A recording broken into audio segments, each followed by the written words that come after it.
তেওঁৰ 5 বছৰ বয়সতেই দেউতাকৰ মৃত্যু হৈছিল। মাকে বৰ কষ্টৰে তেওঁক ডাঙৰ দীঘল কৰিছিল।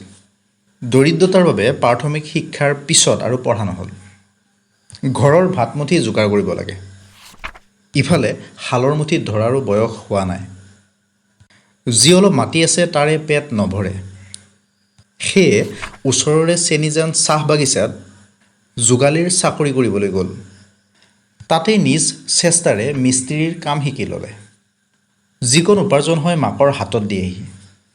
এদিন কিছু পইচা গোটাই তেওঁৰ একমাত্ৰ চখৰ এটা ঢোল কিনিলে। কাম কৰি যিখিনি সময় আজৰি পায় সেই সময়ত বিহুৰ ঢোলত চাপৰ মাৰে। লাহে লাহে মঘাইৰ নাম ওচৰে পাজৰে প্ৰচাৰ হ'ল। সৰু সুৰা বিয়া দুই এখনলৈও নিমন্ত্ৰণ আহিল।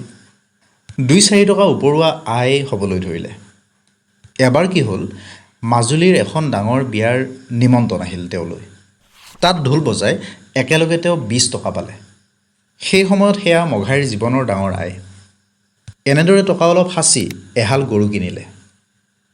তাৰ কিছুদিন পিছত সেই চাকৰিটো তেওঁ এৰি থৈ ঘৰলৈ উভতি আহিল।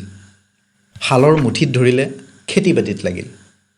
লগতে হেঁপাহৰ সেই ঢোলটোৰো আখৰা চলি থাকিল।